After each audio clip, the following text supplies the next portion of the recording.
ఓం సమర్థ సద్గురు సాయినాథాయ నమః. శ్రీ సాయి లీలామృతం అధ్యాయం 21. విజయదశమి 4 రోజులున్నది. సాయి ఆనాడు నందుమార్వాడి భార్యతో ద్వారకామాయిలోనూ చావడిలోనూ ఉండాలంటే నాకేం బాగుండలేదు. నేను బూటీవాడాకు పోతాను. అక్కడ నాకు పెద్ద పెద్దవారు సేవలు చేస్తుంటారు అన్నారు. బాబా 2 రోజులకు సమాధి చెందుతారనగా భక్తులతో మీరెవరూ శోకించకూడదు అని హెచ్చరిస్తున్నారు. అన్ని రోజులు అస్వస్థతగా ఉన్నా ఒక్కసారి కూడా విశ్రమించలేదు. రోజంతా కూర్చునే ఉండేవారు. అక్టోబర్ 15, 1918 విజయదశమి. తెల్లవారేసరికి బాబా చాలా బలహీనంగా ఉన్నారు. అయినా దర్శనానికి వస్తున్న భక్తులను ఆదరిస్తూనే ఉన్నారు. ఇంతలో రామచంద్ర పాటిల్ బాలశంపీలు భయపడినట్లే తాచాకు నాడీ బలహీనమవుతుందని కబురు వచ్చింది. మధ్యాహ్న హారతి కాగానే భక్తులందరినీ భోజనాలకు పంపారు బాబా.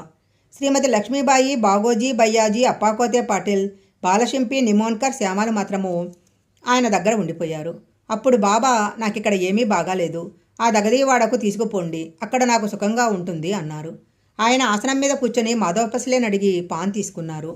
తరువాత ఆయన మంచినీళ్లు తాగుతుండగా మధ్యలో మింగుడు పడక సగం నీరు బయటికి వచ్చి వారి కళ్ళు అర్ధనిమిలితాలయ్యాయి. అప్పుడు ఆయన లక్ష్మీబాయి షిండేను పిలిచి మొదట 5, తర్వాత 4 రూపాయి నాణాలు ఇచ్చి వాటిని జాగ్రత్తగా ఉంచుకోమన్నారు. అబ్దుల్లాను వెంటనే రమ్మని కబురు చేశారు. అతడు కొద్దిసేపాగి వస్తానని కబురు చేశాడు.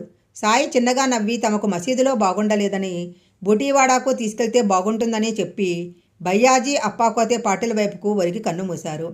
బాగోజీ అది గమనించి నిమోన్కర్తో చెప్పాడు. అతడు సాయి నోట్లో కొంచెం నీరు పోసి అది బయటికి వచ్చేయటం చూసి అందరూ పెద్దగా ఏడ్చారు. ఆ కబురు వినగానే డాక్టర్ పిళ్ళై బాబాకు నాడి చూసి కంటనీరు పెట్టాడు.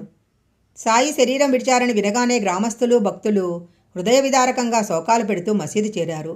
క్షణంలో సిరిడీ యావత్తు జీవోత్సవమైంది. అబ్దుల్లా పరుగున అక్కడికి చేరి తన దురదృష్టానికి ఎంతో దుఃఖించాడు. భక్తులు నమస్కరించుకోవడానికి వీలుగా బాబా శరీరాన్ని కూర్చోబెట్టారు. అక్కడ ఎందరు భక్తులు చేరారంటే ఆ రద్దీలో సుమారు 5 గంటల సేపు నాకు బాబా దేహాన్ని చూసే అవకాశమే కలగలేదు అంటాడు నృపతి పాటిల్. బాబా శరీరం మీద లెక్కలేనన్ని పూలమాలలు, రాసులు రాసులుగా పువ్వులు వేస్తున్నారు. ఎప్పుడూ భయము దుఃఖము ఎరుగని నానావల్లి కూడా ఆ రోజు కన్నీరు తుడుచుకుంటూ కొద్దిసేపు అక్కడ నిలబడి తర్వాత మారుతి ఆలయానికి వెళ్ళిపోయాడు.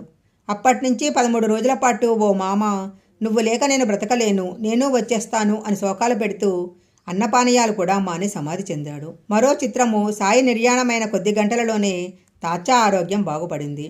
సాయి కోరికను అనుసరించి వారి దేహాన్ని బూటీవాడాలో సమాధి చేయటానికి భక్తులు సిద్ధం చేస్తున్నారు. ఇంతలో కుశాలచంద్ ఆధిపత్యాన కొందరు ముస్లింలు తమ మతానుసారము దేహాన్ని ఆరుబయట సమాధి చేయాలని పట్టుబట్టడంతో భక్తులలో వివాదం చెలరేగి ఎంతకు తెగలేదు. చివరకు ఎక్కువ మంది భక్తులు ఎలా కోరితే అలా చేయాలని పెద్దలు 2 పక్షాల వారి సంతకాలు, వేలిముద్రలు సేకరిస్తే సాయి సంకల్పమే నెగ్గింది. బూటీవాడలో మురళీధరుని విగ్రహ ప్రతిష్టకని ఏర్పరిచిన వేదిక కింద సాయి దేహాన్ని 17వ తేదీన సమాధి చేసి దానిపైన వారి పటముంచారు. అంత్యక్రియలలో బాల్బాటే ప్రధాన పాత్ర వహించాడు. సాయికి గురుప్రసాదంగా లభించిన ఇటుక విరిగింది కదా, దాని ముక్కలు 2 కలిపి వెండితీగతో కట్టి సమాధిలో బాబా తల కింద ఉంచారు. అలాగే బాబా దగ్గర ఎప్పుడూ ఒక చిన్న మూట ఉండేది. ఆయన దానినెప్పుడూ ఎవరినీ ముట్టుకోనిచ్చేవారు కాదు. వారు మహాసమాధి చెందాక చూస్తే అందులో వారికి కాశీరాం ఏనాడో సమర్పించుకున్న ఆకుపచ్చని పాత కఫ్నీ టోపీ ఉన్నాయి.